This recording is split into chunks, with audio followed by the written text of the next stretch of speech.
Yo, what is going on, guys? It is Uncle Kobe, and welcome back to my latest installment of my Black Ops 2 pre-release weapon guide series, where we go through all the weapons in a certain class and talk about some of the strengths and weaknesses that they may have by looking at the weapon stats.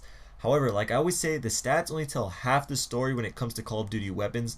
But first off, I just want to apologize for not making this video yesterday. I'm just crazy busy with school midterms right now. I've been pretty good at managing my school, my jobs, and my YouTube, but this week has just been crazy, and procrastination actually has a lot to do with that.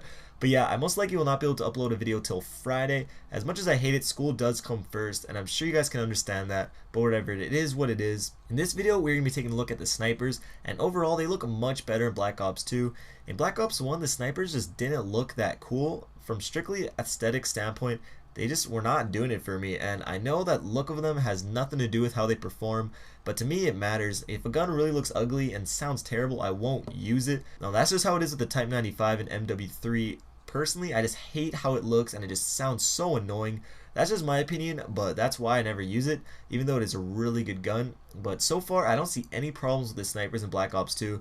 They actually all look pretty badass. So starting off with the Ballista, this is obviously going to be a very popular sniper rifle due to the ability to be equipped without a scope. Here's a clip of Nadeshot doing absolute work with it, and I'm pretty sure all the Optic and FaZe guys out there are going to do some pretty insane stuff with this weapon. So taking a look at its stats, this is probably the most balanced out of all the sniper rifles. It has a 16-point mobility, which is true for all the snipers, as well as the SMGs and shotguns, which I think is interesting because I'm guessing Treyarch wants to encourage snipers to actually move around the map more and not sit still. But I could see that being nerfed in the future. But anyways, it has a 15-point damage in range and a 16-point accuracy. But what I think are the biggest giveaways for all the snipers is actually in the descriptions. This one reads bolt action sniper rifle, deadly from the chest up. So obviously this means from about halfway up the torso and higher, it will be a one-shot kill. For those of you thinking that the chest and higher is a little too difficult for you to get one-shot kills with, the Ballista does have the best accuracy, and you saw that in Nadeshot's clip. But moving on, we have the SVU AS, which is a semi-automatic sniper rifle with a high rate of fire and low recoil. So this is obviously going to be the spray and pray sniper rifle, most effective in hardcore game modes or in regular if you have a fast trigger finger. As you can see, it does not mention deadly from anywhere in the description, so you'd have to assume it is going to be a two-shot kill, unless of course you shoot him in the head and get a headshot multiplier.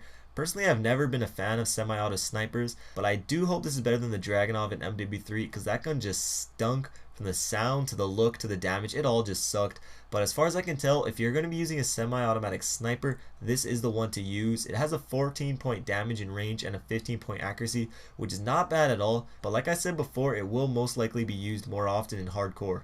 Next on the list is the DSR-50, which is another bolt action sniper rifle, but this time it is deadly from the waist up. So obviously this one-shot kill range is a little larger, and I'm curious if the bicep area or the arms in general will be one-shot kills or not. But this gun stats do look pretty sweet. It has 16s across mobility, damage, and range, but has a slight drop off with a 14-point accuracy. But even with that, I do think this will be the best sniper rifle, just because the fact you'll be getting more one-shot kills with it, and you know that's what you usually go for when you're using a sniper. For noobs like me, you might want to stick with the Ballista because of its accuracy, but if you know what you're doing and are going for those kill feeds, you'll probably want to go with the DSR.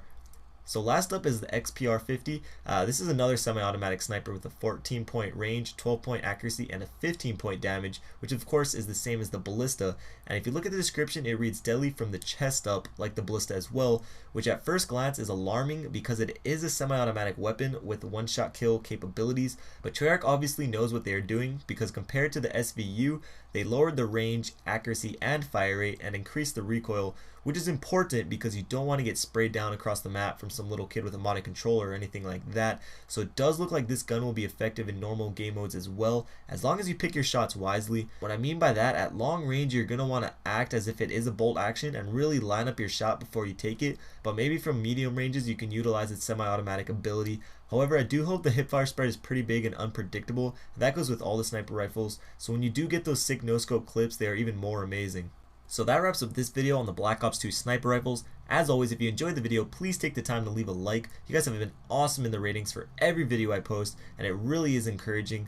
Like I said earlier, I'm completely slammed with school at the moment, so my next video will most likely be out Friday, which gives you some time to check out some of my older videos, which is awesome. But thank you guys again for watching. Check out either of the videos on screen if you wish. This was Uncle Kobe. I hope you guys have a great day. Peace.